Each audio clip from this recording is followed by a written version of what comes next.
e é um tema muito interessante. Se a gente fosse abordá-lo minuciosamente, a gente iria aqui ficar meses, né, tratando desse tema.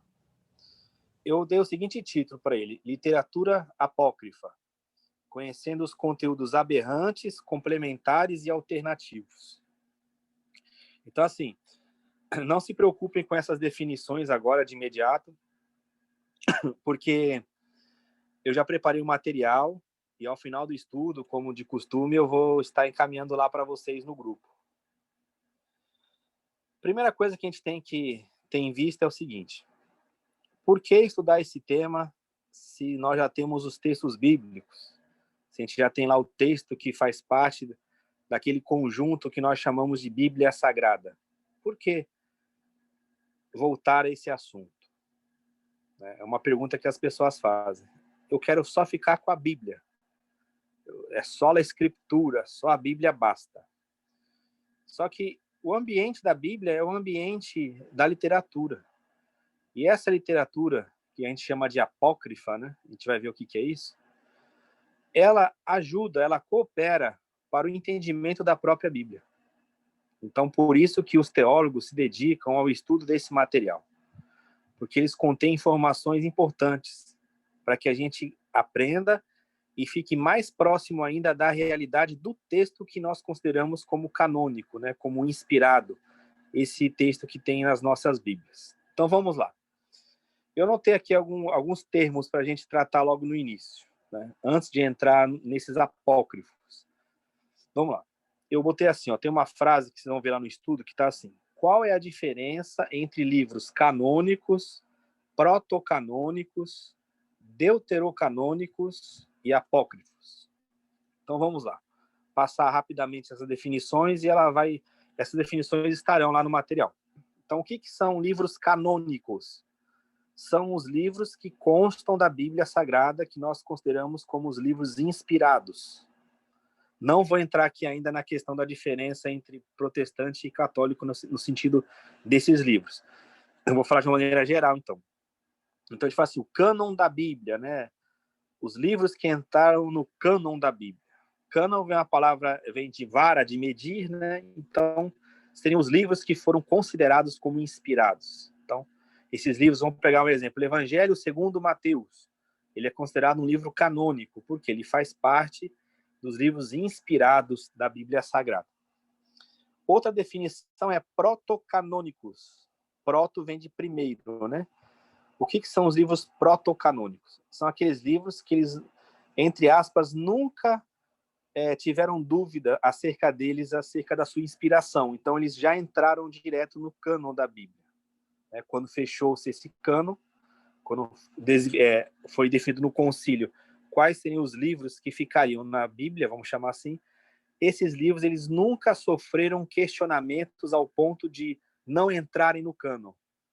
Existem várias listas desses cânones, o assunto aqui não é esse, né, a gente ficar estudando assim em profundidade, tem material sobre isso, também vou enviar lá para vocês, lá no grupo, mas de maneira geral é isso, são livros, né, os protocanônicos, são aqueles livros que foram os primeiros catalogados, então nunca eles foram questionados ao ponto de ficarem fora da Bíblia.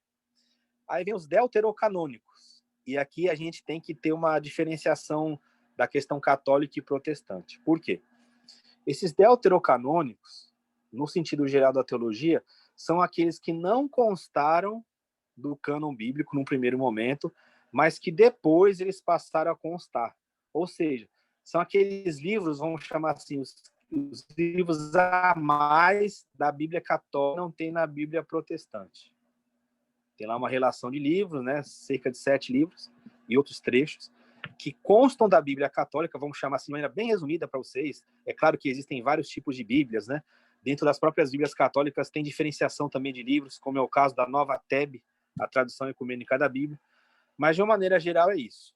Esses deuterocanônicos, eles foram considerados depois como sendo inspirados. Eles tiveram problemas, vamos chamar assim, no início, para que eles fossem considerados cumpridores das exigências do catálogo, né? Então, num primeiro momento, eles não entraram e depois eles entraram e aí é o que consta da Bíblia Católica de maneira resumida. Então, para alguns evangélicos, né, esses livros da Bíblia Católica, que os católicos consideram como deuterocanônicos, os evangélicos consideram como apócrifos, ou seja, livros que não fazem parte da Bíblia Sagrada.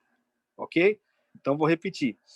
Deuterocanônico é um livro que ele não entrou num primeiro momento no catálogo oficial, vamos chamar assim, mas que depois ele veio a entrar. Só que para os protestantes, alguns livros que constam da Bíblia Sagrada não deveriam constar do cânon sagrado, né? Isso é em função de estudos, de debates. Eu tenho um texto aí que eu coloquei acerca do próprio Lutero. Ele considerava também esses livros que tem na Bíblia Católica, mas ele colocava no final da tradução que ele fez. Enfim, há um debate intenso sobre isso. Mas os evangélicos não aceitam, vamos chamar assim.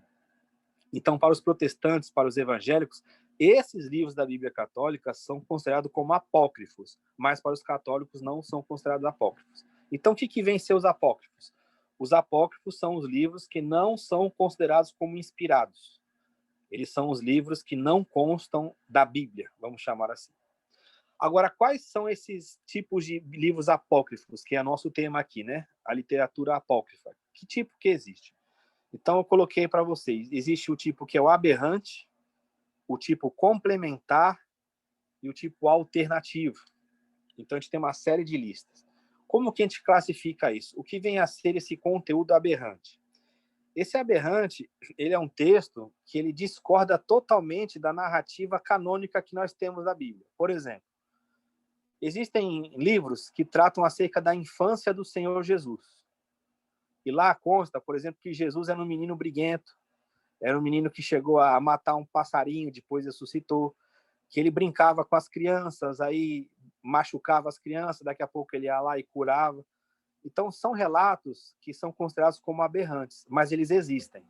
São relatos que constam de livros, mas que não foram aceitos como livros inspirados. Então, são livros que, quando você examina, você fala assim, olha, tem muita diferença com o relato bíblico que nós temos hoje. São livros que não são dignos de confiança dentro dos padrões que a gente estabeleceu. Os apócrifos complementares, o que eles são? Ele complementa o livro canônico. Por exemplo, a gente pega uma história do Evangelho, vamos falar do Evangelho. A gente pega uma história do Evangelho lá.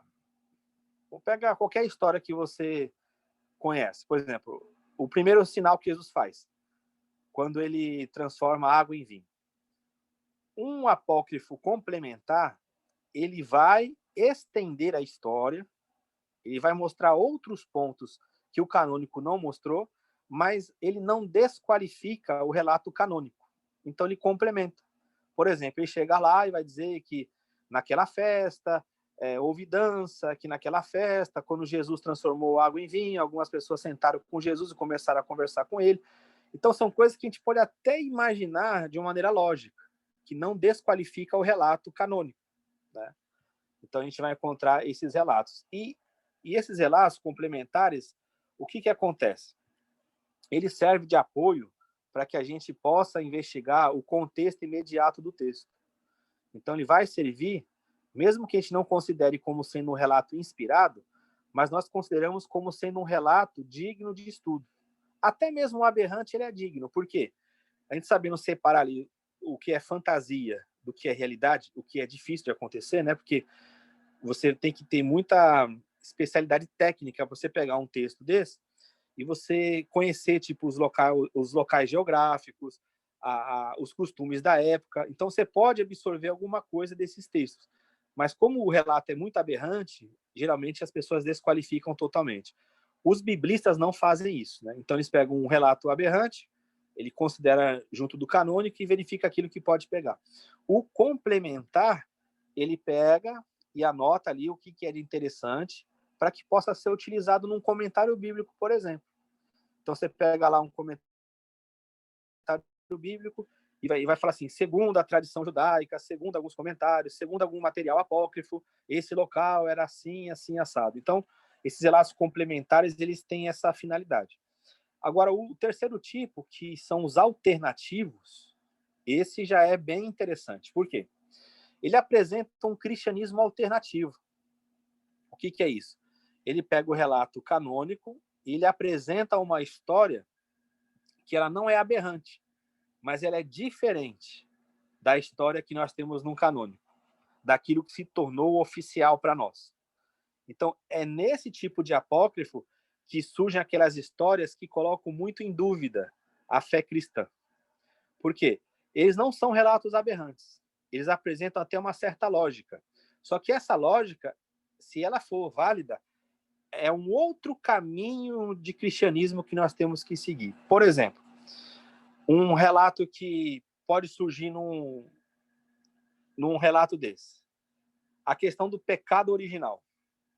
Vamos pegar, por exemplo, o pecado original. Para nós, né, que somos ocidentais, o pecado original é uma doutrina que nenhum de nós aqui, eu creio, que conteste. Eu não sei o Zé Luiz, qual que é a opinião dele acerca do pecado original. Mas vem lá da tradição de Agostinho, vem da Igreja Católica. Então, o pecado original é algo para nós como que um dogma, é algo fechado. Já para o relato que não é nem aberrante, né? Que você vê, é um relato alternativo. Ele não vai falar de uma heresia, né? Ele não vai chegar e falar assim, olha, não existe pecado original, mas ele traz uma interpretação que nos leva a entender que esse assunto ele não é fechado na Bíblia, que isso aí foi tido pelo dogma católico, né? E que nós recebemos, porque os irmãos estudaram lá na época, houve todo um debate acerca disso, e a igreja considerou que o pecado original, que existe pecado original, o pecado que é passado de geração a geração, que começa lá em Adão e Eva. O cristianismo alternativo, desse apócrifo alternativo, os textos vão explicar que não existe, de certa forma, essa transferência de pecado, mas que o pecado ele surge segundo o homem vai se tornando participante do meio, aquela questão toda, que você pode ver, por exemplo, num relato gnóstico, né, que é um cristianismo que, para alguns, foi tido como herege. O próprio Paulo, João, eles vão combater isso lá no começo do cristianismo, mas que outras comunidades chegaram até a adotá-lo, né, em função de interpretações até de textos canônicos, como, por exemplo, o Evangelho de João. O Evangelho segundo João foi um evangelho que ele teve dificuldade no início, porque, como ele tem uma linguagem muito alta, esse grupo gnóstico usava o Evangelho de João. Então você fala assim, tá vendo? Como eles se apoiavam em João, a comunidade preferiu até não considerar João como um texto muito definitivo. Você pegar, por exemplo, o Evangelho de Tiago, os legalistas gostavam de utilizar o Evangelho segundo Tiago, a carta de Tiago, né? Não o Evangelho de Tiago, a carta de Tiago. Até o próprio Lutero vai encontrar problemas nessa carta. Então, a questão da canonicidade, ela passa por esse debate. Então, quando a gente resgata esse assunto dos apócrifos, nós temos que ter todo esse cuidado de fazer uma pesquisa histórica, né? Então, assim, o Zé está até colocando aí no bate-papo, né, que ele está junto aí com a igreja com relação ao pecado original. Então, acho que todo mundo aqui do grupo concorda com isso, mas no campo teológico a gente tem que analisar as várias opções e considerar, né, para efeito de estudo. O que eu fiz também nesse trabalho, que eu vou mandar para vocês? Eu peguei 2 entrevistas com 2 padres. Um, que foi a Canção Nova que fez, com uma entrevista com um padre que ele é especialista em literatura apócrifa. Ele vai responder algumas questões, só que esse padre ele é mais do campo tradicional, vamos chamar assim. Ele vai explicar a importância dos textos e por que esses textos eles são desconsiderados, por que eles não são considerados como canônicos. Então, lá vocês vão ver uma entrevista bem interessante, onde ele vai analisando cada ponto e as perguntas que se fazem. A segunda entrevista é com o Frei Jaci. Ele talvez seja hoje no Brasil o maior especialista em apócrifos. Tanto é que o site dele lá chama Bíblia e Apócrifos. Eu tenho o contato dele, eu até pensei em chamá-lo aqui hoje, né? Mas como estava muito em cima da hora, eu falei assim, não vou chamar não, porque isso aí exige tempo dele. Talvez ele até aceitasse, né? Porque é um homem humilde.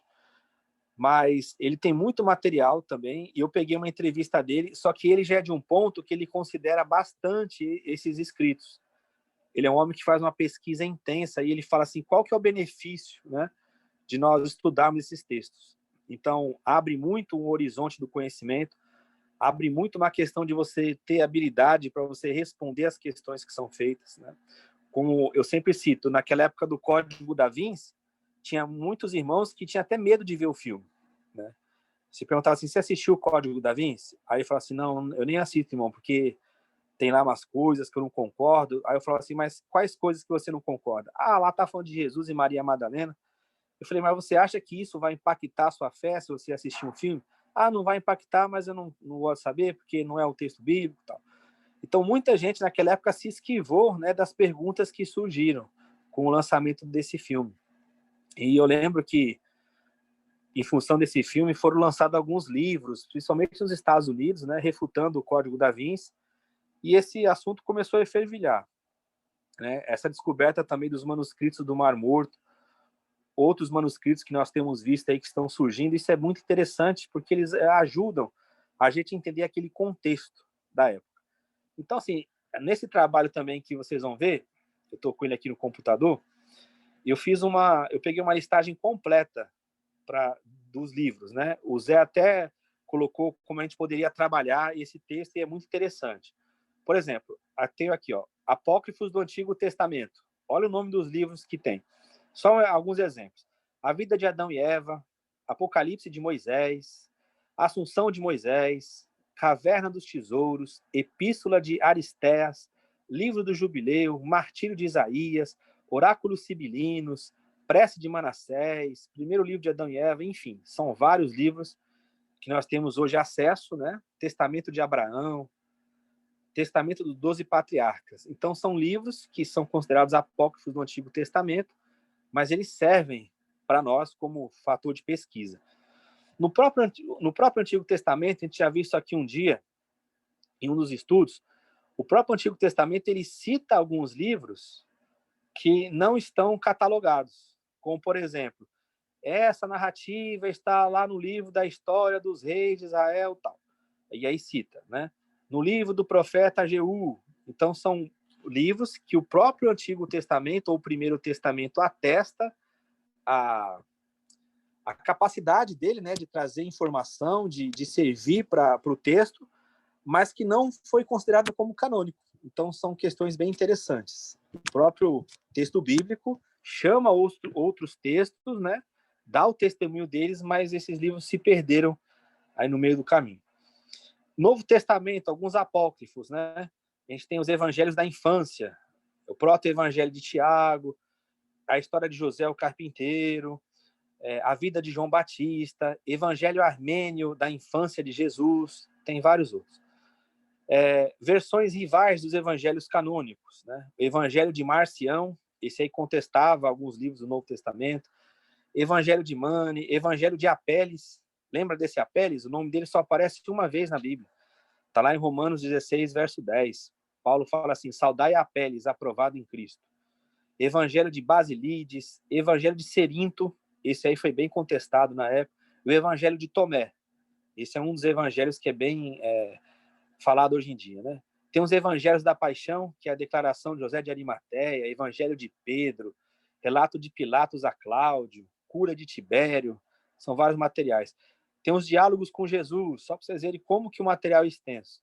Apócrifo de Tiago, livro de Tomé, evangelho de Filipe, evangelho de Maria Madalena, evangelho de Judas Iscariotes, evangelho copta dos egípcios. Copta é aquela Bíblia que o Zé sempre cita aqui para a gente. Tem textos sobre Jesus, né? Piche e Sofia, que é um texto famoso. Segundo Tratado do Grande Sete, não sei o que é isso, mas é um nome de um livro. Apocalipse Gnóstico de Pedro. Tem os Atos Apócrifos. Tem um Atos aqui que é bem interessante, que é o de Paulo e Tecla. Esse é bem estudado. Diz que essa mulher acompanhava Paulo nas suas viagens, né? Paulo e Tecla. Atos de Pedro e Barnabé, Atos de Pedro e André, Atos de Filipe, Atos de Pilatos, epístolas, né, que rodavam na época, Epístola de Paulo aos Laudicenses, essa tem até escrita aí na Bíblia, Paulo fala que ele mandou uma carta para Laodiceia. Alguns acham até que é a carta aos Efésios. Terceira epístola aos Coríntios, correspondência entre Jesus e Abigar, rei de Edessa. Você vê como que tem texto. Os Apocalipses, né? Apocalipse de Pedro, de Paulo, de Tomé, de Estevão, Vingança do Salvador, Visão de Paulo. Tem os livros que falam acerca de Maria, né? A Assunção de Maria, a Descida de Maria, Passagem da Bem-aventurada Virgem Maria. Então, assim, são muitos materiais que hoje eles estão sendo observados.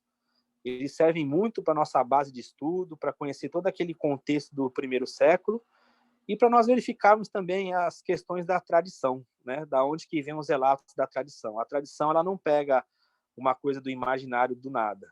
Ela traz acerca de estudos feitos acerca desses relatos, os testemunhos da época.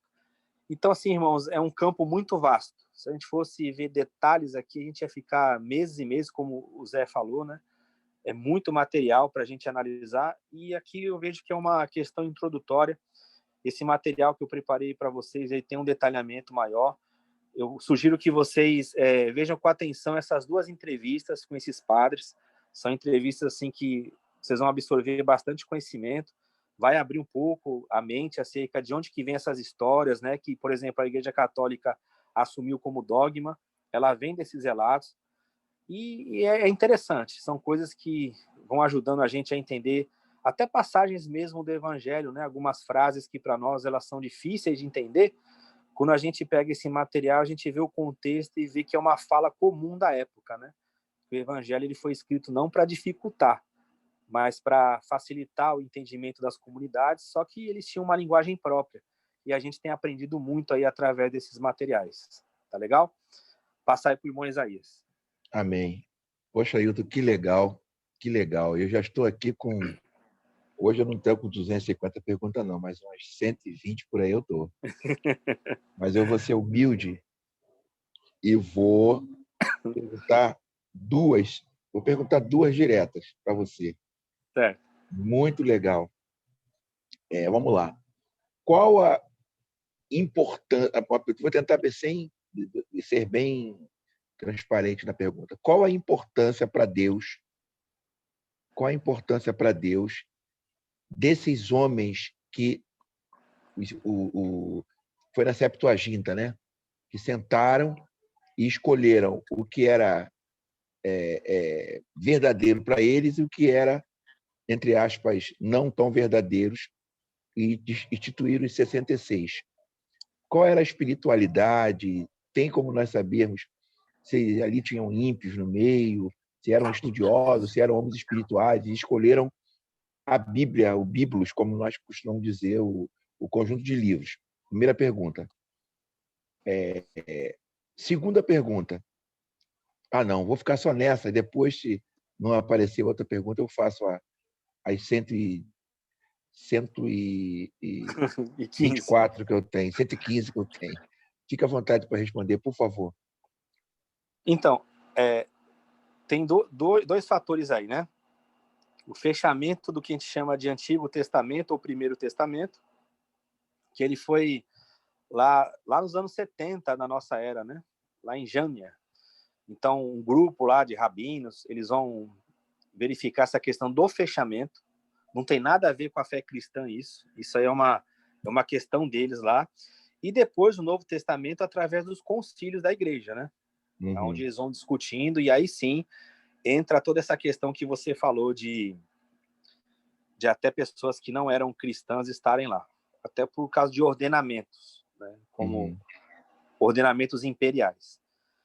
A gente trabalha esse texto daquela forma, né? Até você pode ver a própria definição do magistério da Igreja Católica, por exemplo. Nós temos que crer que você perguntou a importância para Deus, isso é importante, por quê? Se a Bíblia é a palavra de Deus, nós temos que crer que Deus se interessa por ela, né? Que houve uma preservação. Então, numa fé simples, a gente vai dizer o seguinte: o que era para chegar até nós chegou. O que nós tínhamos que saber e o que é importante para nós, que nos leva a Cristo, que o nosso viver é Cristo, né? A Bíblia tem que nos levar para Cristo. Então, assim, o que é importante, o que basta para nós, chegou. Não há dúvida disso. que com esse material que a gente tem em mão hoje, a gente tem condições de saber quem Jesus é, né? E qual que é a obra que ele quer que a gente viva, na fé, na graça, na esperança, no amor. Então, o material que nós temos hoje, ele é suficiente. Alguns dizem até que se perdesse toda a Bíblia e ficasse com Mateus 5, 6 e 7, que é o Sermão do Monte, você conseguiria viver a fé cristã, né? Porque ali está o grosso do ensino de Jesus. Agora, se você for para o lado mais técnico, você vai ver que esses debates, eles levaram muito em consideração o quê? As pessoas que relatavam esses textos, algumas doutrinas que eles tinham como certas, né? Então, qualquer ensinamento que viesse causar algum tipo de dúvida era prontamente rejeitado. O próprio Apocalipse de João, se a gente for verificar, ele foi um livro que ele só entrou lá no finalzinho, nos 45 do segundo tempo, né? Que houve muita disputa acerca dele. Então, assim, tecnicamente, você vê que tem algumas perguntas que a gente pode fazer, como, por exemplo, o livro de Enoque, que eu não citei aqui. O livro de Enoque, ele é um livro que ele é citado no próprio Novo Testamento, né? Na Epístola de Judas, a segunda de Pedro é feita em cima dele, e a gente pergunta, como um livro que ele serve de base para um canônico, por que ele não entra? Né? Então, surgem essas questões de fato. Né? Foi um debate grande, intenso, que tinha lá. Esses livros que entraram na Bíblia Católica e não entraram na Protestante, isso foi em função dos judeus lá, que eles consideravam a questão do Antigo Testamento, né? Os rabinos lá da época, eles não consideravam esses 7 livros, esse grupo mais fechado. Havia um outro grupo que ele considerava, então tinha essa tradução aí, como você falou, por exemplo, Septuaginta, os 70 que se reuniram lá para traduzir, né? Para a língua grega, que é até a versão que os discípulos usavam, a versão grega do Antigo Testamento. A Vulgata Latina, né, que é a tradução para o latim, que foi uma ordem que teve lá, o Papa deu, e o Jerônimo fez essa tradução, né? Então, esse assunto ele é muito interessante. Houve muita disputa naqueles primeiros anos lá, primeiros séculos da fé cristã. Oi, só para complementar, Isaías. Dentro desse material também, junto com esse material, eu vou enviar para vocês um livro, tá em PDF, que ele fala a história dos 21 concílios que aconteceram. Então, lá tem um resumo, né? Essa questão doutrinária, a questão da divindade de Jesus, a questão de chamar Maria mãe de Deus, né? O que isso significava, era afirmar a divindade de Jesus, outros vão chamar Maria de mãe de Cristo, né? Theotokos, esses termos todos têm essas definições nesse livro. Então, isso foi questão de conversa, de debates. A própria Bíblia, né? O próprio livro de Atos, lá em Atos 15, mostra que eles se reuniam para isso, né? E eles terminavam sempre assim, pareceu bem a nós e ao Espírito Santo. Então, é uma questão que a gente não pode nem para um lado e nem para o outro. A gente tem que ter um equilíbrio nisso aí, né? Entendi. Vamos lá. Tem alguém com mais perguntas? Alguém com alguma pergunta para o irmão Wilton? Vamos lá, Márcio, irmã Natália. A Cássia chegou aí agora. A irmã Cássia, Daniel. Vamos perguntar. Alex. Não tem nenhuma pergunta no chat aí, não, né? Não. Um tempo atrás, eu dando aula, eu estava falando sobre a boda de Caná da Galileia. Sim. Né? Ali aquele milagre e tal. E aí eu citei que, eu não sei se eu já falei isso aqui, eu falando que a boda de Caná da Galileia, que Caná da Galileia era um vilarejo pequeno, não tinha estrada e tinham moradores, 80, 100 moradores e papapá, papapá, papapá. E Jesus é convidado para aquele casamento, né? Etc, etc, etc. E as pessoas chegam mais ou menos 80 pessoas com Jesus, em média, né? Jesus chega com os 12 discípulos, mais as famílias que ele andava, os filhos e tal. Aí eu falei, então, o que aconteceu? O irmão tinha comprado uma quantidade de vinho e o pessoal tomou o vinho e acabou o vinho. Acabou o vinho. Então, explicando para o povo. E houve aquele milagre, etc, etc. Tudo bem. Um pastor amigo meu que estava na aula, ele falou, Isaías, peraí, Isso não está na Bíblia. Isso não está na Bíblia aqui. Como é que tu sabe que Caná da Galileia era um vilarejo, que as casas Sim, distavam eram distantes uma das outras das casas, muito mato, tal, tal, tal. Aí eu tive que recorrer ao nosso professor Brian. sim. Eu tive que ir aos universitários, desesperados. Eu desesperado, falei, cara, como é que eu vou? Fiquei desesperado que eu tinha visto isso na aula do Brian. Aí eu Sim, liguei para o Brian, pelo amor de Deus, Brian, pá. Aí o Brian me mandou dois sim, livros e de arqueólogos, né, antropólogos, arqueólogos, etc. E eu dei para esse pastor, ele leu e falou, cara, que maneiro! Foi através dos cemitérios, cara, que eles descobriram a população daquele lugar. Realmente, pelo sim, cemitério, dá para você ver o número de pessoas que residem naquela região e tal, tal, tal. O cara ficou encantado. sim. Esse segundo essa segunda possibilidade que você deu no início da tua fala aí, seria esses acessórios, no caso? Seria isso? Se tivesse na Bíblia escrita, se tivesse na Bíblia escrita, na Bíblia escrito que Caná da Galileia, esses detalhes que eu falei, isso não seria mentira, seria uma realidade, não é? Abriria Sim, mais a nossa visão. Tu não acha? sim, é interessante. Embora não sejam considerados como relatos apócrifos, porque assim, não é um registro documental Uhum. falando do texto, não é um texto sobre os eventos Uhum. e sobre o principal evento Cristo, não é. É sobre o local, é sobre o local. Isso é uma descoberta arqueológica. Então veja que Isso. interessante. É uma pesquisa que ela é feita, como você falou, é um acessório. Não é um objeto de fé. Não é algo que você fala assim, ó, lá teve um discípulo que ele escreveu acerca de Caná da Galileia. Aí a gente iria lá e verificava o relato. Aí não. É uma outra questão, mas que ela tem relação, porque ela é uma descoberta arqueológica. E essa descoberta arqueológica, elas ajudam muito na compreensão do texto bíblico.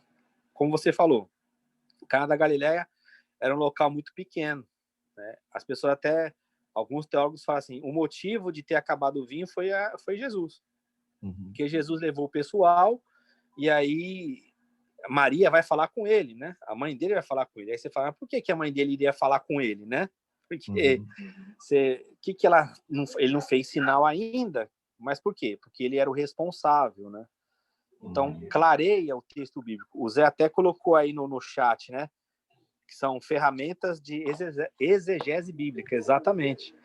Então, esses acessórios aí são muito importantes, né? Ah, Eles não têm... o Ah, Brian falou o seguinte, o Brian falou que é interessante, que quando você vai com a esposa no aniversário, com a mãe, com a nossa cultura, né? Quando você vai numa sim, festa aqui, acabou o bolo, ou melhor, partiu o bolo, você chega para a vai embora. pessoa, a irmã Sheila está com o esposo dela lá, ou a irmã Natália está com o esposo, está lá, está aí, partiu o bolo. Aí o esposo dela fala, amor, partiu o bolo. Ou ela fala para ele, amor, partiu o bolo. O que quer dizer isso? Acabou a festa. Acabou a festa.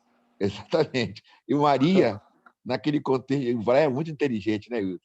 É, Maria, naquele contexto, ela falou, ih, acabou o vinho. Ela chegou acabou para a Jesus, festa. Jesus, acabou o vinho. É, Jesus, acabou o vinho. acabou. Tipo assim, vamos embora, Acabou a acabou. festa. Acabou a festa, Isso, entendeu? exato. Vamos lá. Muito obrigado, né, Hilton? Faz o Nada, que. isso é muito legal, porque assim, isso enriquece, né? Isso. Tem vários livros, principalmente na Paulus, tem lá uma promoção lá de 80% de desconto, lá na É. Paulus. Então tem uns materiais de arqueologia bíblica, essas descobertas. Tem um agora que a Paulus lançou, que eles vão lá nos documentos da época de Abraão, cara, é muito legal isso. Aí a gente começa a entender mais ainda do contexto lá. Porque assim, se fosse escrever uma coisa hoje, eu falaria para você assim, ô Isaías, dá para você fazer um download daquele arquivo e mandar lá para Sheila? Uhum. Aí você imagina uma pessoa daqui 20 séculos lendo download, mandar arquivo para Sheila. Aí o cara tem que falar, o que é isso? Baixar um arquivo? O que é baixar? Né? Da onde está baixando esse arquivo? Tal. Para a gente é tranquilo. Agora, e para a pessoa que vai ler esse material lá na frente? Como que será que é, né? Então, esse é o desafio de você entender a linguagem bíblica, né? É a questão apócrifa, né? Você fala, mas como que surgiram documentos que são tidos como aberrantes? Eu vou dar um exemplo para você. Um dos evangelhos apócrifos, ele fala o seguinte, Tomé, né? Ele vai dizer que Pedro tinha ciúmes de Jesus. Mas Jesus tinha ciúmes de Jesus com quem? Com Maria Madalena. Por quê? Jesus ia lá e beijava a boca de Maria Madalena. Aí os caras falam, ih, meu Deus, tá falando que Jesus tinha um caso com ela, tal. Mas no conceito deles lá, beijar a boca, lá naquele conceito gnóstico, o que que era? Era transmitir o conhecimento. Então, olha que interessante, né? Você fala, cara, o que que era beijar a boca? É estar apaixonado? Não, era transmitir o conhecimento. Tudo bem, essa história pode não ter acontecido, mas a expressão beijar a boca lá não é igual ao que a gente tem hoje. Nossos ocidentais aqui. Não se pensa nisso, né? Então, os próprios termos na Bíblia eles usam de uma maneira amenizada, coisa que para a gente hoje a gente faria de uma outra forma. Quando fala assim, botou a mão debaixo da coxa dele, né? Então, no saco escrotal. Era isso. Abençoar as bênçãos, né? As bênçãos Exatamente. Que os pais na fé abençoavam Abraão, Isaac, Jacó. Exatamente. Era para fertilidade, não é isso? Abençoava o saco escrotal para a fertilidade. Outra coisa, Wilton, já que ninguém quer perguntar, eu que tô, hoje eu tô olho grande. O que tu me diz sobre a questão de de 1 Coríntios, que é o segundo, e de terceira, que é o quarto, ou vice-versa? Sim. Sim, né? Sim. Porque nas próprias epístolas, né, ele cita que ele já enviou uma carta. Então, ele comenta dessa própria carta, né? Então, ela se perdeu, né? Isso é bem interessante. Então, de fato, há mais cartas que Paulo escreveu aos Coríntios, sem dúvida. Ele mesmo cita no texto. E não faz falta, né, Wilton? Para você ver. Para eles era importante, para nós não chegou. O próprio Paulo ele fala que ele escreveu uma carta, né, para o pessoal de Laodiceia. Isso. E não chegou para nós também. Aí ele fala que tinha que ler lá em Efésios essa carta, né? Então, assim, uma coisa também que passa despercebido às vezes, se você pegar a segunda carta de Paulo aos Tessalonicenses, lá no capítulo 2, né? Verso 2, o que ele fala? Ele escreveu a primeira carta falando da vinda de Cristo. Na segunda carta, é necessário ele escrever e falar o seguinte, olha, eu quero que vocês não se movam, né, do pensamento que vocês têm, nem por carta, nem por epístola, né, como se de nós fosse escrita.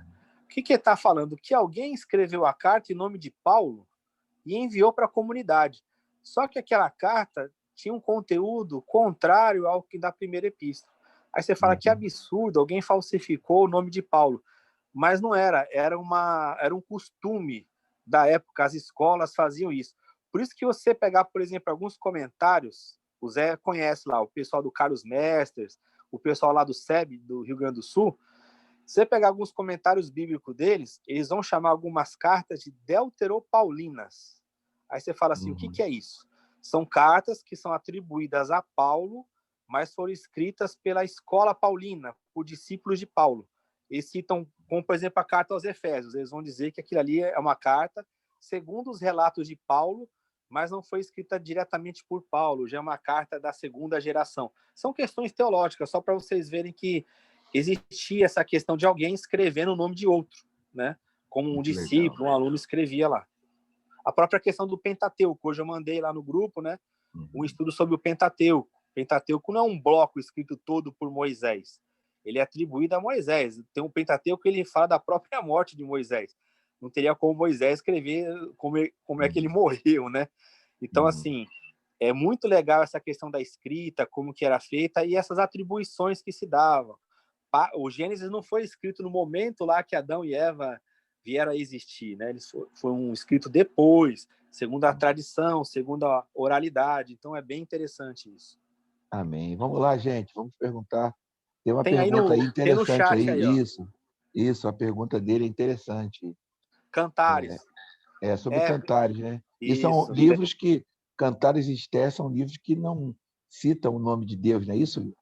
Sim, sim. Isso teve dificuldade, como ele perguntou? Cantares teve.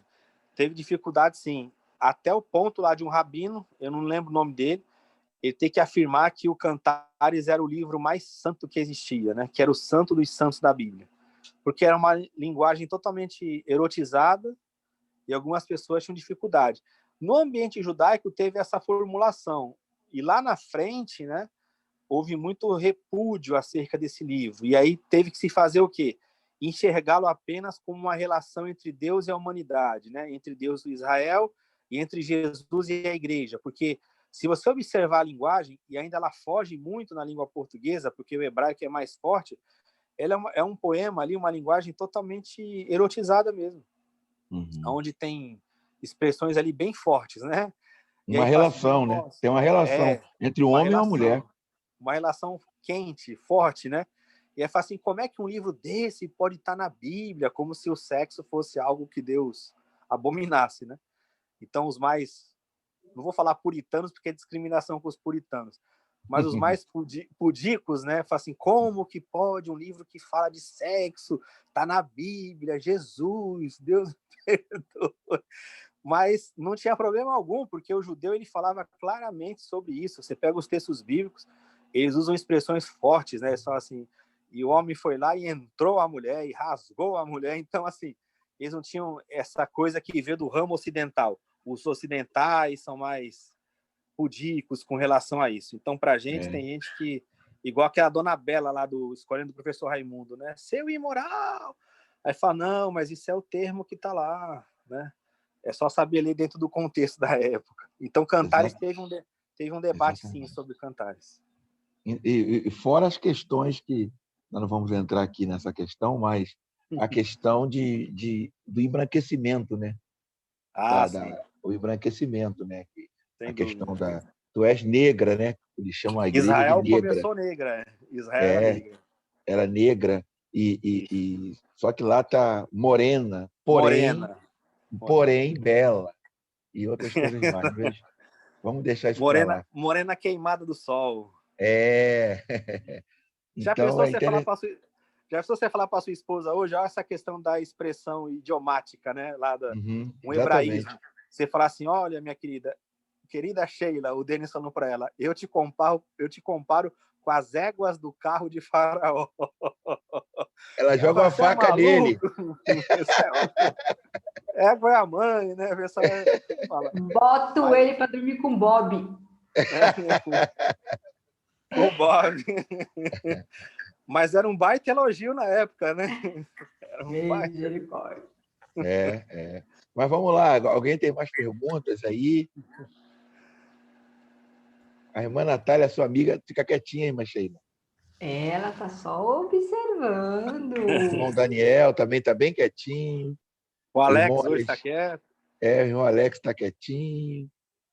O irmão José Luiz está na área. Ó, o Zé falou, Rainha de Sabá. Rainha de Sabá. Verdade. A Rainha de Sabá. Daniel 13 também, né? É um texto lindo, Daniel 13, que não tem na Bíblia tradicional, né? Meu Deus, que coisa linda, né? Nos jardins ali, né? Isso. O Zé falou aí da Rainha de Sabá, exatamente.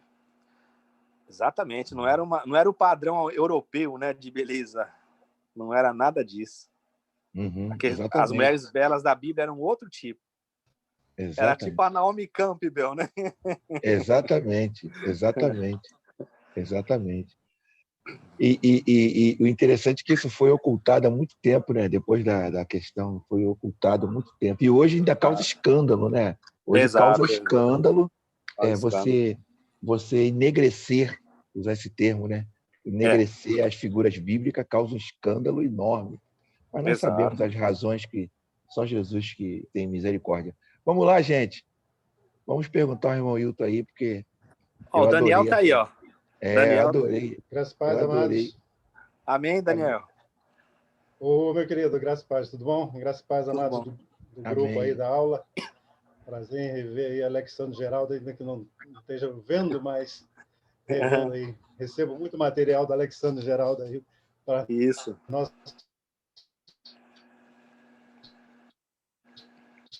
escola dominical. Bom, mas o leitor de material, vamos dizer assim, eu não tenho conhecimento dos aberrantes, como foi, e eu achei tão interessante essa separação que foi feita e nos alternativos, quando eu chamo os alternativos de interessante, eu até avançaria um pouco mais interessante e perigoso, se não tiver muito cuidado com isso. Mas eu queria saber o seguinte, Wilton, a gente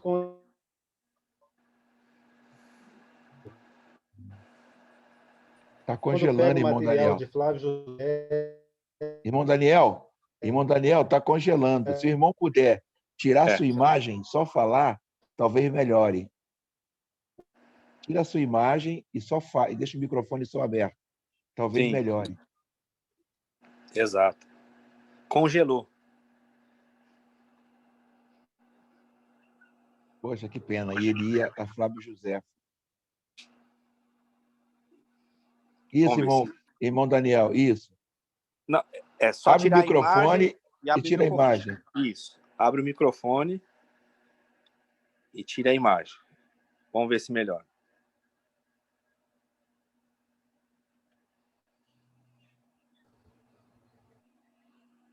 Congelou. Congelou, irmão Daniel. Isso, agora só abre o microfone. Vamos ver se vai. Eu consigo ouvir vocês. Agora está ouvindo você legal. Pode falar.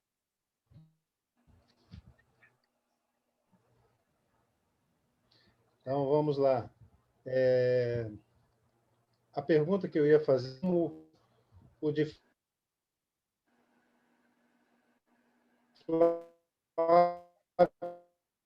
Joséfo, Heródoto, são considerados quando a gente lê o material. Captou? Deixa eu ver se eu entendi, Daniel. Cortou, mas a questão de Flávio Joséfo, de Heródoto, né? Como que deve ser classificada essa literatura, é isso? Exatamente isso, exatamente. Tá. Boa pergunta. São literatura extra-bíblicas, né? Elas não são antibíblicas e nem bíblicas, né? Elas não fazem parte do cânon, mas também elas não são contrárias à Bíblia. Elas são informações extra-bíblicas, são informações de suporte, né? Informações históricas importantes de pessoas que viveram lá o período, né? E que têm algumas informações relevantes, principalmente na história, né? Aquele livro da CPAD famoso lá, História dos Hebreus, o livro das Antiguidades, são livros de suporte, de apoio, que ajuda muito a entender o contexto da época. São livros bem interessantes. Bom, muito bom. Foi bom ele citar isso, porque assim as pessoas falam, mas o material é extra-bíblico. O fato de ser extra-bíblico não quer dizer que é antibíblico, né? Exatamente. É um material de suporte. Exatamente. Tem algumas realidades que, inclusive, a Bíblia de Jerusalém não é bem recebida entre o meio, vamos dizer assim, mais tradicional. Não é bem recebida. Isso. É uma excelente tradução. Sem dúvida, sem dúvida. Com certeza. Não sei se você já chegou a ver agora, Daniel, a TEB, a nova TEB, né? Tradução Ecumênica da Bíblia, a nova versão de 2020. É uma riqueza, assim, insondável quase. Tem muito material, tem mais livros ainda do que a Bíblia Católica tradicional, e é uma equipe que é formada de católicos e protestantes. Então, eles apoiam muito nessa questão desses materiais e, principalmente, daqueles materiais entre os dois testamentos, que surgiu aquele movimento da apocalíptica judaica, né? Que ele ajuda muito a entender esses discursos de Jesus sobre o fim do mundo, sobre Apocalipse, sobre Segunda de Pedro, sobre Judas. É um material muito importante para a gente conhecer. Muito legal isso aí. Bom. Está escrevendo aqui o lance. Vamos lá, gente. Alguém tem mais alguma pergunta? Irmão Wilton Chini. Oba! É Kine ou Chine? É Kine. Kine. Bom, Wilton, vamos lá. Considerando aí que você disse sobre a questão que há algum grupo, né? Existe um grupo aí que eles aquela ideia da sola escritura, né? É óbvio que nós temos também essa ideia da base das escrituras, né? Considerando que a ideia do apócrifo, das escrituras, né? Existiu ou existe algumas pessoas que a gente percebe que eles chega até a idolatrar, é até estranho dizer, né? Idolatrar a Bíblia, né? É algo estranho, mas essa coisa de bibliolatria, né? E em contraste com os apócrifos e tudo mais, como que você poderia nos desenvolver aí essa questão aí? Eu acho que você já respondeu. Você foi no ponto central aí da questão. São pessoas que idolatram a Bíblia. Eles são como aqueles religiosos que se opunham a Jesus. Eles estão preocupados mais com a literalidade da letra do que com a essência do ensino. Então você vê, eles idolatram o livro. Eles dizem amar o livro, mas eles não têm a essência que flui do livro. Eles resumiram Deus ao livro, né? Então Deus dele é a Bíblia. E a Bíblia não é o livro que vai levá-los ao conhecimento de Deus, né? Então eles resumem sola escritura, só que é uma sola escritura também que atende os interesses deles, porque quando é para fugir do texto, eles sabem fugir, né? Agora, quando é para defender o ponto que eles querem, aí eles são sola escritura. Eu creio também que Jesus teria muita dificuldade com esse grupo, né? Porque Jesus enfrentou um sola escritura da época dele lá, e ele pegava umas passagens e interpretava de uma maneira que eles não gostavam, eles ficavam doidos com Jesus. É a mesma coisa, é o mesmo grupo, só mudou a localidade, mas a essência do coração é a mesma. É aqueles doutores da lei, aqueles que conhecem o texto, mas usam o texto não em favor da vida, mas em favor da exclusão, da morte, da condenação. Então, assim, eles também teriam grande dificuldade de ouvir Jesus ensinar, porque Jesus ele ia no âmago, né? Ele ia na essência da lei, e não nessa literalidade que levava as pessoas até matar em nome de Deus. Maravilha, caríssimo.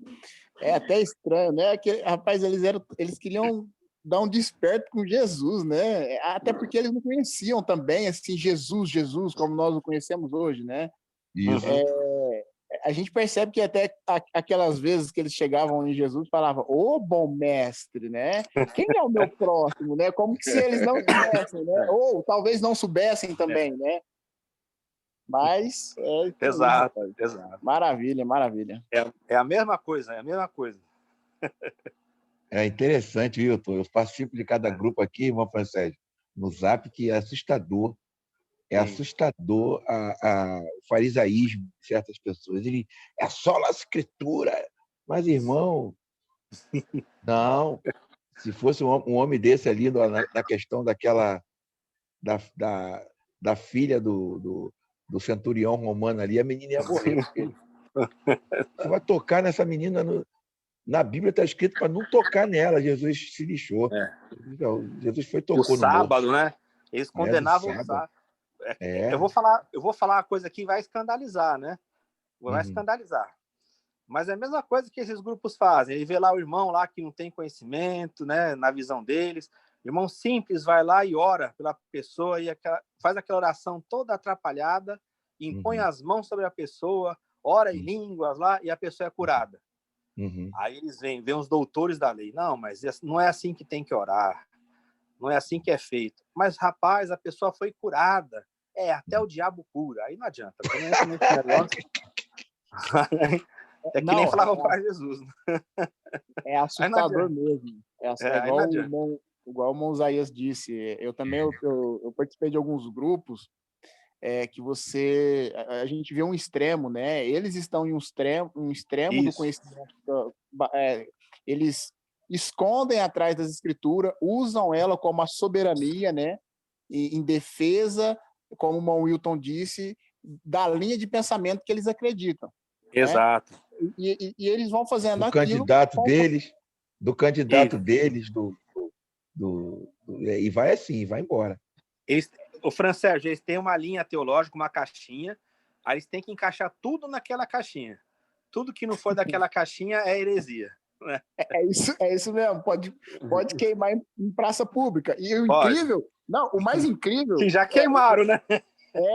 Não, o mais incrível, irmão Igor, é que eles mesmos julgam os pentecostais de que alguns pentecostais ficam amaldiçoando as pessoas, né? Existe sim, né? Aqueles pentecostais que ficam amaldiçoando os outros, né? Sim. Mas eles são piores. Eles, além de usar o conhecimento e falar duro com as pessoas, eles não demonstram nenhuma piedade, eles também são feiticeiros. Eles amaldiçoam a pessoa. Aí eles exatamente, aí eles chegam lá e falam assim, os católicos lá com a Santa Inquisição. Aí você fala assim, mas você também queimaram gente na fogueira. Não, veja bem, havia lá todo um contexto, falar, tá certo. Idolatram Calvino, Lutero de uma forma vamos defender a morte. Cara. Para nós tem um contexto, né? É isso mesmo. É a religião velha de sempre. Gente, Calvino, Lutero, esse pessoal foram pessoas que construíram ideias, né? Eles deixaram praticamente a rodovia pronta, eles asfaltaram para a gente. Algumas pessoas, até na época, a gente tem ali naquele tempo em que teve aquela heresia quando eles estavam tentando defender a divindade de Cristo e a humanidade dele. Um grupo defendia 100% a humanidade e não defendia a divindade. E o outro defendia ao contrário. Mas é porque a ideia é que eles estavam construindo, né? Eles não tinham essa ideia. E as coisas chegou tudo pronto para nós. Aí chegou tudo pronto para nós, uma construção que eles estavam tentando, a intenção boa do coração, né? De defender aquilo que eles acreditavam. Aí chega aqui, vira uma guerra de gladiadores, né? A gente fica se gladiando entre um e entre outros. Isso. Exatamente. Amém. Vamos lá, gente. Irmã Sheila, vamos botar a conta aí do irmão Hilton para nós ofertarmos para abençoar a vida do nosso professor com o maior prazer, porque esse é bíblico, né? Abençoar. Pois aí. Oi. O Zé Luiz tinha sugerido alguns outros temas aí, vocês lembram? Lembro, entre aspas. Vamos ver isso aí. Mas vamos ver aqui antes, Hilton, por favor, a questão da conta, e logo após vamos discutir essa questão aí dos temas aí para nós. Tá legal. Vamos lá. A conta, pessoal, pega uma caneta aí, pega uma caneta para anotar, por gentileza, o número da conta do irmão Hilton e o banco. O banco é o Banco do Brasil. A agência é 2862-2. Agência é 2862-2. A conta corrente é 29, a conta corrente 29824, 29824-7, 29824-7, CPF 285-753-398-50, 285-753-398-50, o CPF do irmão Wilton José Chini. Wilton José Chini. Esse José veio da tribo de Efraim. Esse José aí, né, Wilton? Veio da tribo de Efraim. Exato. Irmão Wilton, vamos ver a questão do próximo estudo. Certo. Mas domingo agora, o nosso diácono lá na igreja ministrou a palavra e ele falou a respeito. Depois eu queria ver a possibilidade de o irmão Wilton se aprofundar nisso aí, que todas as escolhas... Olha, escuta isso, irmã Sheila, que loucura. Todas as escolhas de Deus não foi com primogênito. Não é? Todas as escolhas de Deus não foi com primogênito. Foi com um mais novo. Não, foi com o mais novo, isso. Aí Esaú e Jacó, essas coisas. Esaú e Jacó. Fala outra aí, Wilton. José. Aí vem o outro, Manassés e Efraim. Manassés e Efraim. Só esqueceu de falar de Jesus, né? Mas Samuel e Samuel e... Os filhos lá do sacerdote ali, Samuel, Eli... Não, Samuel não, é ali... Davi. Os filhos de Abraão ali, que um foi para... Isso. Isso, Ismael, Isaac. Cara, Isso. que loucura. E aí, Wilton, aí ele pregou, aí o pastor Alain pegou no final, nós ficamos encantados com a ministração. É a questão da graça, né? Que Isso, é até injustiça. Isso é nós estamos falando aqui da questão do sola escritura. Isso é um Deus injusto demais, né? É um Deus injusto, porque o primogênito era tudo. E Deus não escolhe o primogênito, irmã Sheila. Irmão Francesco, Deus não escolhe o primogênito. Deus ele se lixa para a tradição dos primogênitos, escolhe só os outros. Aí chega na igreja, Israel vem antes da gente, Deus vai e escolhe a igreja. Você está entendendo isso? Que loucura. É complicado, eu sei. Tem. E na pregação, o irmão falava assim, gente, eu não concordo com isso que Deus fez, mas ele fez, está feito. Porque nessa minha discordância, eu também estaria fora. Porque eu não sei porque ele me escolheu. Agora em Hebreus tem um texto lá da igreja dos primogênitos, né? É aí que é o rolo todo. Eita, Jesus te dá. Que isso, cara. Tu já fez algum estudo sobre isso? Não, eu já vi essa questão de falar sobre quando Deus escolhe o segundo, que é de fato a questão da graça, né? Só que tem outros perfis aí que não cabem nisso. Interessante. Porque essas pessoas são chaves que ele citou. Cabeça de tribo, né? Cabeça de nações. Isso. Só que o contexto de primogenitura no Antigo Testamento ele é bastante importante. Tem a questão da rejeição lá de Esaú exatamente por isso, né? Ele rejeitou isso.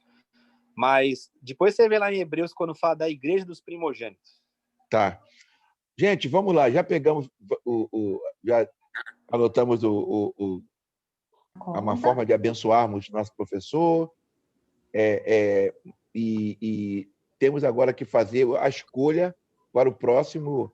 A irmã Sheila tem aí, irmã Sheila? O Zé colocou aí, ó. Eu me lembro por favor. A questão de Maria, né? Isso. Análise da figura de Maria, mãe de Jesus. Agora, os outros temas eu não lembro. Eu sei que esse ficou em segundo lugar. Aí seria a importância de Maria no cristianismo, né? Isso. Legal, show. Porque muitos idolatram a figura de Maria, outros rejeitam de forma radical e tal. Vai ser muito interessante para buscarmos esse equilíbrio aí. Né? E aqui tem católicos e evangélicos, né? Vai ser bem interessante. Vai ser muito interessante. Rapaz, acho que teve até uma notícia aí há um tempo atrás de um evangélico pentecostal que quebrou, né, rapaz? Uma imagem, tudo. Uma imagem, né, cara? Quando entra em questão de não respeitar o sagrado do outro, acabou a decência, acabou a inteligência. Amém. Exato. Vamos terminar, gente? Vamos. Amei essa aula. A irmã Sheila tem alguma coisa a falar sobre a aula? Não, eu sou café com leite. Hoje eu fiquei bem quietinha para ninguém saber que eu sou café com leite. Deixei só vocês que entendem muito de Bíblia falar, né? Poxa, cara, que legal isso. Muito bom Eu vou mandar no grupo lá para vocês, tá? Tá bom, irmão Hilton. O Zé falou que até no Islã se fala de Maria. Até no Islã, é? Que legal. É verdade. Vamos lá. Eu queria pedir o irmão Francésio que agradecesse a Deus pelo privilégio de estarmos aqui, entendeu? Agradecer a todos que estiveram aqui, a irmã Natália, o irmão Daniel, a própria irmã Sheila, que está sempre ali contribuindo para o reino do Senhor ali, não é? O irmão José Luiz, o próprio irmão Francésio, o Alex. Irmão Alex, isso. Tá bom, gente? Que Deus possa abençoar os amados irmãos. E convidem, né? Convidem pessoas. Eu sei que há uma força maligna e há uma força da preguiça também, da falta de interesse em aprender, mas vamos continuar resistindo. Vamos continuar resistindo. Amados. Deus é conosco. Lembrando favor, que em irmã breve, lembrando que em breve o Wilton vai dar uma parada nos ensinamentos por conta de Natal, festividades, Isso, então ele isso. tem que aproveitar para participar agora, viu, gente? É, Daqui temos que, pelas é, duas temos que ver isso semanas, aí. Temos tá? que ver isso aí. O Hilton ele gosta de comer rabanada. Ô, glória! Quem sou eu? Chocotone. Vamos lá, gente. Irmão Francesco, por gentileza, agradeço a todos aí, tá? Em especial a irmã Sheila e irmão Hilton, por esse desprendimento na obra do Senhor. Que Jesus possa recompensar vocês dando um presente. Jesus gosta de estar presente para a gente. Por favor, irmão Francesco, por gentileza. Irmão Francesco mora onde, irmão Francesco? Aqui da região de Ribeirão Preto, interior de São Paulo. Legal. Rapaz, que legal, que legal. Eu tenho muitos amigos aí daquele grupo, Hilton, de jogadores e empresários Sim, de futebol sim. aí de Ribeirão Preto. Que legal. É. Amém, irmão Francesco, por gentileza. Senhor Deus, em que habita nos céus, mais uma vez nós estamos com os nossos corações inclinados a Ti, ó Pai, com toda humildade e reverência. Nós te somos muito gratos, Senhor, pela vida que o Senhor nos concedeu mais esse Amém, dia, Jesus. pelo tudo bem Aleluia. que nós recebemos de Ti, Senhor. Grato nós somos por mais essa oportunidade que o Senhor nos preparou. Aleluia, Jesus. Nós Amém. te somos gratos, Senhor, por todos aqui, cada pessoa que contribuíram para o Obrigado. andamento desta Amém, live, Jesus. nessa reunião solene, e de tudo que nós ouvimos aqui, Senhor. Amém, Jesus. Entendemos que o Senhor coloca no nosso coração e que nós levamos para a nossa vida prática. Amém, Jesus. Gratos nós somos, Senhor, pelo Senhor ter abençoado o teu servo com este conhecimento. E não vemos só nele o conhecimento, Senhor, mas nós vemos a prática e a piedade nos olhos dele e na Isso. vida dele, Senhor. Ô, Senhor, louvado é o teu Nos nome. ajude a cada dia a ser como João Batista. Isso. Que o Senhor Ô, fez, Senhor. que nós nos diminuamos. Que nós É verdade. possamos ser como uma voz, assim como João Batista foi, apenas Amém. uma voz, ecoando Ô, sobre as Senhor. nações, anunciando o teu Louvado é o evangelho. teu nome, Jesus. Assim como o nosso irmão Wilton é como uma voz, Senhor. Louvado é o teu nome, Ele Jesus. não mostra Abençoa os teus aquilo que servos, ele Pai. é, mas ele mostra apenas a voz do teu evangelho e a verdade dele. Ô, E esta Senhor. verdade, Senhor, ela quebranta os nossos corações. Que nós possamos nos repousar em paz, Senhor, guardado e Louvado é o teu resguardado nome, pela Jesus. tua sombra onipotente. Gratos nós te somos por tudo, Senhor, por Amém, este amor, Jesus. por Senhor é esta maravilhoso, bondade. meu Deus. Que o Senhor viva para Muito obrigado, toda meu a eternidade. Deus. Amém. Amém. Deus abençoe. Amém. Amém. Amém, Louvado é o teu gente. nome, Jesus. Pessoal, Amém.